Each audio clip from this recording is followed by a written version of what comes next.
Hi friends, എല്ലാവർക്കും തമർ ചാനലിലേക്ക് ഒരിക്കൽ കൂടി സ്വാഗതം. ഇന്ന് നമ്മൾ ഉണ്ടാക്കാൻ പോകുന്നത് തക്കാളി വെച്ചിട്ടുള്ള ഒരു ചട്നിയാണ്. തക്കാളി കറി എന്ന് പറയാം, തക്കാളി ചട്നി എന്ന് പറയാം. പിന്നെ ഇതിൻ്റെ ഒരു പ്രത്യേകത എന്ന് പറഞ്ഞിട്ടുണ്ടെങ്കിൽ നമ്മൾ സാധാരണ വെക്കേഷന് നാട്ടിൽ പോകുമ്പോൾ അതിങ്ങനെ ബാച്ചിലറായി താമസിക്കുന്ന ആൾക്കാർ നാട്ടിൽ വരുമ്പം അവർ തിരിച്ചു പോകുമ്പോഴൊക്കെ നമ്മൾ വീട്ടിൽ നിന്ന് അച്ചാറുകളായിട്ട് സാധനങ്ങൾ കൊടുത്തു വിടും.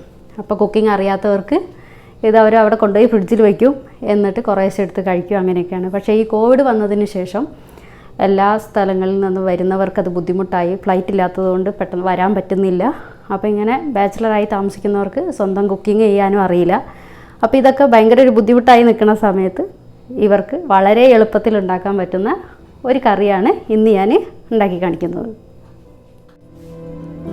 അപ്പോൾ ഇതിലേക്ക് ആവശ്യമായിട്ടുള്ള സാധനം എന്ന് പറയുന്നത് തക്കാളി, മെയിൻ ഇൻഗ്രീഡിയൻസ്, പിന്നെ കുറച്ച് കുരുമുളക്, മഞ്ഞൾപ്പൊടി, ചെറിയ ജീരകം പൊടിച്ചത്, മുളക് പൊടി, പിന്നെ കുറച്ച് വെളുത്തുള്ളി, ചെറിയ ജീരകം, കറിവേപ്പില, കുക്കിംഗ് ഓയിൽ, ഉപ്പ്.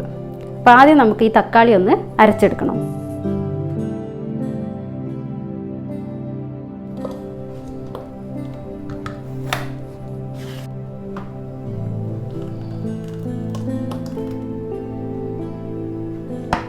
ഇനി നമുക്ക് സ്റ്റൗ ഓൺ ചെയ്തിട്ട് ഒരു പാത്രം വയ്ക്കുക. ഈ പാത്രം വെച്ചതിന് ശേഷം നമ്മൾ അരച്ച് വെച്ച തക്കാളി ഒഴിച്ചു കൊടുക്കുക. ഈ തക്കാളിയിലുള്ള വെള്ളം മുഴുവൻ ഒന്ന് വറ്റിച്ചെടുക്കുക വേണ്ടത് ആദ്യം. ഇനി ഇതിലേക്ക് ഒരു 1/4 ടീസ്പൂൺ മഞ്ഞൾപ്പൊടി,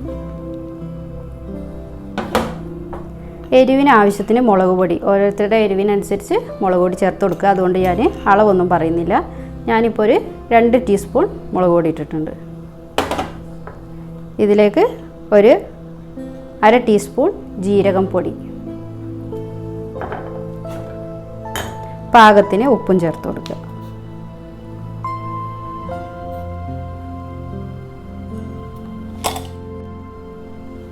ഇനി ഇതൊന്ന് നന്നായിട്ട് മിക്സ് ചെയ്ത് കൊടുക്കുക. അതിനുശേഷം നല്ലോണം തീ കൂട്ടി വെച്ചിട്ട് തന്നെ ഇതിലത്തെ വെള്ളം മുഴുവൻ ഒന്ന് വറ്റിച്ചെടുക്കാം.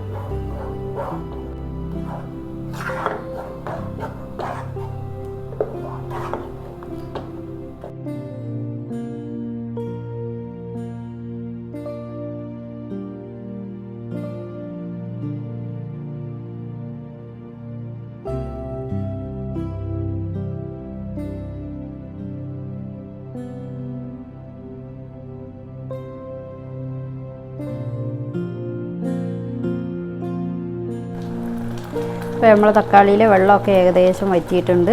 തക്കാളീൻ്റെ പച്ചച്ചൊയൊക്കെ നല്ല മാറി നല്ല കറി പരുവം ആയിട്ടുണ്ട്. ഇത് വെള്ളം മുഴുവൻ വറ്റിക്കണം എന്ന് പറയുന്നത് ഇത് നമ്മൾ എന്താ പറയുക, ഫ്രിഡ്ജിൽ വെച്ചിട്ട് തോനെ ഉണ്ടാക്കിയിട്ട് നമുക്ക് ഫ്രിഡ്ജിൽ വെച്ചിട്ട് ഉപയോഗിക്കാൻ പറ്റുന്നതാണ്. അതുകൊണ്ടാണ് ഞാൻ ആദ്യം പറഞ്ഞത് ബാച്ചിലേഴ്സ് കറിയെന്ന്. ഇത് ഇങ്ങനെ തോനെ തക്കാളിയൊക്കെ അരച്ച് ഇങ്ങനെ ഉണ്ടാക്കിയിട്ട് വെക്കുകയാണെങ്കിൽ ഒരു 2-3 മാസം നമുക്കിത് ഫ്രിഡ്ജിൽ വെച്ചിട്ട് ആവശ്യാനുസരണം കുറേശ്ശെ എടുത്തിട്ട് ചൂടാക്കി കഴിക്കാം. അതായത് നമ്മൾ എടുക്കുമ്പോൾ നനഞ്ഞ സ്പൂണൊന്നും എടുക്കാതെ ഡ്രൈ ആയിട്ടുള്ള സ്പൂണിട്ട് കുറേശ്ശെ എടുത്ത് കുറേശ്ശെ ചൂടാക്കിയാൽ മതി. അപ്പോൾ നമ്മൾ തക്കാളിയിലെ വെള്ളമൊക്കെ വറ്റിയിട്ടുണ്ട്. ഇനി നമുക്കിതൊന്ന് ഇറക്കി വെച്ച് ഒന്ന് താളിച്ചൊഴിക്കാം. ഇനി നമുക്കതിൽ താളിക്കാനുള്ള ചട്ടി വെച്ച് കൊടുക്കുക. ഇതിൽ ചട്ടി ചൂടായി വരുമ്പോൾ നമുക്ക് കുക്കിംഗ് ഓയിൽ ഒഴിച്ചു കൊടുക്കുക.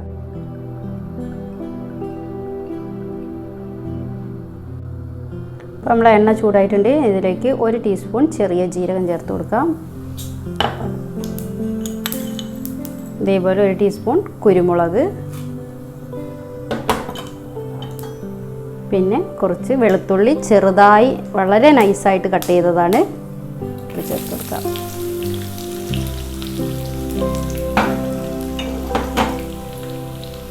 ആവശ്യത്തിന് കറിവേപ്പില കൂടി.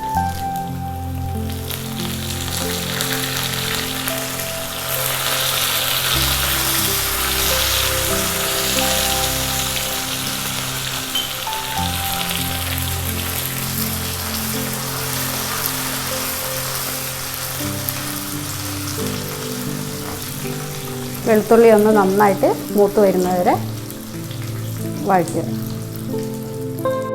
ഇപ്പോൾ നമ്മൾ താളിപ്പ് വെളുത്തുള്ളിയൊക്കെ നന്നായിട്ട് മൂത്തിട്ടുണ്ട്.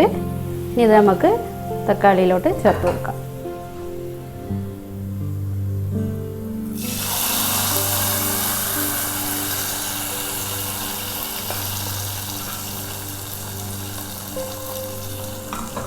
നന്നായിട്ടൊന്ന് മിക്സ് ചെയ്ത് കൊടുക്കുക.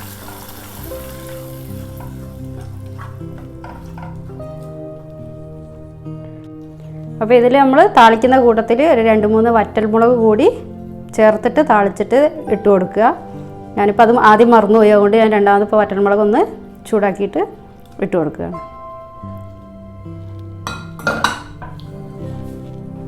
ഇതൊന്ന് നന്നായിട്ട് മിക്സ് ചെയ്ത് വെക്കുക. ഇനി ഇപ്പോൾ നമ്മൾ തക്കാളി ചട്നി റെഡി ആയിട്ടുണ്ട്. അപ്പോൾ ഇങ്ങനെ ഉണ്ടാക്കിയിട്ട് പിന്നെ ഇത് തണുത്തതിന് ശേഷം എയർ ടൈറ്റ് കണ്ടെയ്നറിൽ ആക്കിയിട്ട് ഫ്രിഡ്ജിൽ സ്റ്റോർ ചെയ്താൽ ഒരു 2 മാസം മുതൽ 3 മാസം വരെ ഇത് കേടുകൂടാതിരിക്കും.